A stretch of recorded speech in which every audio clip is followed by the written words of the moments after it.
Let's jump right into this explainer and break down the fundamental architecture of modern biomanufacturing platforms. We're looking at the absolute cutting edge of medicine today: viral vectors, mRNA, and lipid nanoparticles.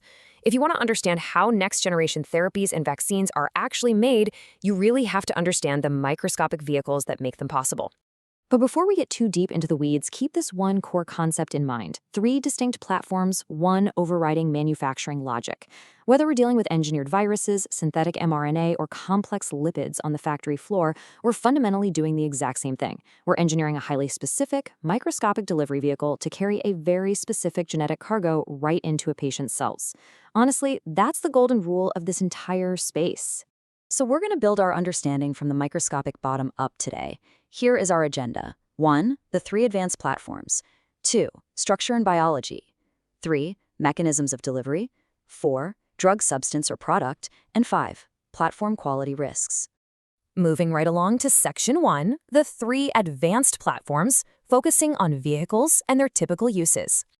To give you the big picture of how these break down, viral vectors use engineered viruses, like AAV or lentivirus, primarily for in vivo gene therapy or ex vivo cell therapy modification.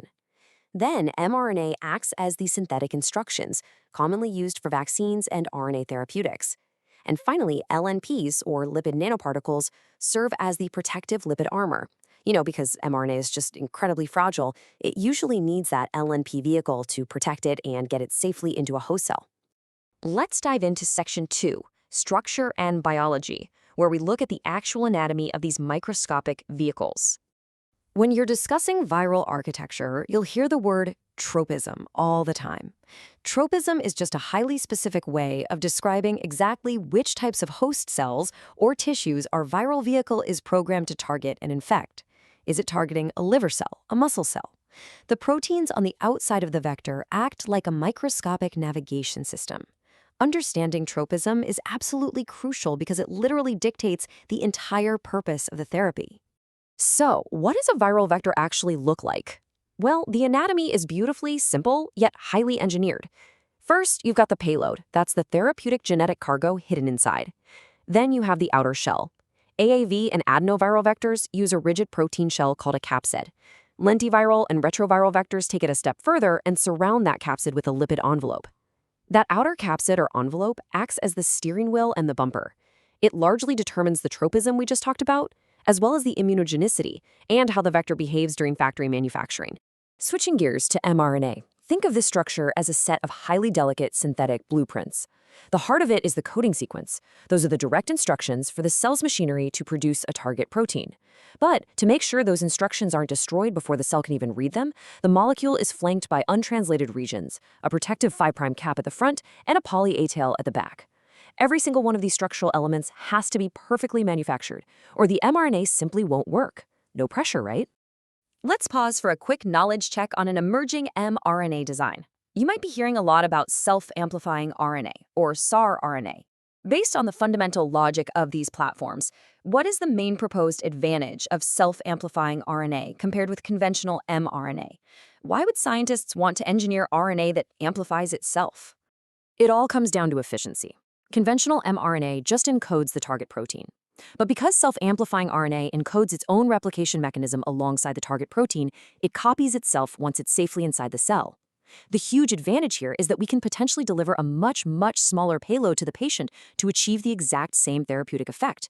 And lower doses mean less manufacturing burden and potentially fewer side effects. It's a real game changer.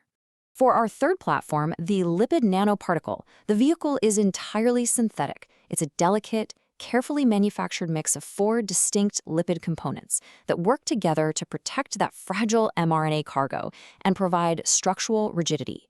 We use helper phospholipids for structure, cholesterol for membrane packing, and PEG lipids for a stabilizing surface layer that influences the particle's overall size. But the real star of the show is the ionizable lipid. This ionizable lipid is basically a molecular chameleon. It physically changes its electrical charge based on the environmental pH. During manufacturing, we manipulate the pH to make it positively charged, which helps it bind to the negatively charged mRNA. But once inside the body, it changes charge again to ultimately facilitate nucleic acid encapsulation and help the genetic cargo escape the cellular endosome so it can safely enter the cytoplasm and get to work. Moving on to Section 3, Mechanisms of Delivery, or getting the cargo to the destination. Before a viral vector is allowed anywhere near a patient to deliver its payload, we have to solve a massive, critical safety issue. Think about what a virus naturally wants to do. It wants to multiply. So why are viral vectors deliberately engineered to be replication defective?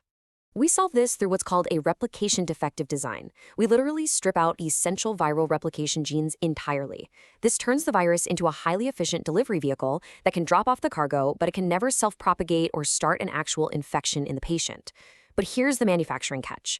Because the virus can't multiply on its own anymore, specific helper functions must be supplied artificially during factory manufacturing to grow the vectors we actually need. Now for Section 4, Drug Substance or Product. Factory floor classifications. The most fundamental divide in biomanufacturing logic is where the vehicle actually does its job.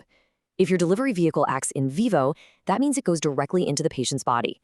AAV and adenoviral vectors are classic examples of this.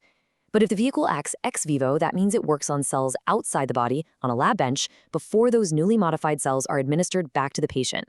Lentiviral and retroviral vectors are heavily used for this ex vivo process. Let's test this logic with a quick regulatory knowledge check. For a vector supplied to a cell therapy partner for ex vivo modification, is the vector itself classified as the finished drug product? The correct answer is no. The vector is merely a starting material. If we think about a fictional case study for a company called Vector Biomanufacturing, the whole regulatory picture comes into focus. For an ex vivo lentiviral vector, the genetically modified cells are the actual drug product. But an in vivo AAV vector goes straight into the patient, so it is the final formulated drug product. And for mRNA LNPs, the naked, purified mRNA is the drug substance, while the fully encapsulated LNP is the final drug product. Just to make sure this vital concept is crystal clear before we look at factory risks, is LNP formation and mRNA encapsulation generally classified as drug substance or drug product manufacturing? If you said drug product manufacturing, you're spot on.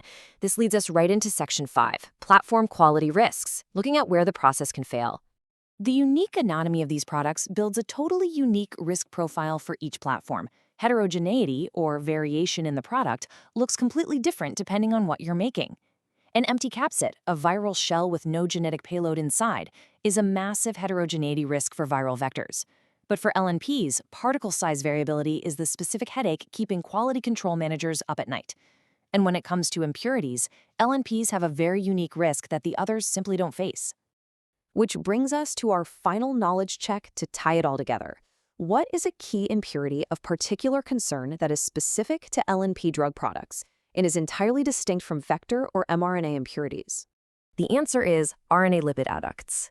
This is an impurity that only happens because the lipids can actually react with and degrade the mRNA payload they're supposed to be protecting. This perfectly proves that while all three platforms share the exact same overriding manufacturing logic of engineering a vehicle for a cargo, their distinct biological anatomies present incredibly complex, fascinating, and specific challenges. It really leaves us wondering, as these advanced therapies continue to converge and get more sophisticated, will the line between the delivery vehicle and the active drug itself ever truly disappear? Thanks for joining me on this explainer, and I'll catch you next time.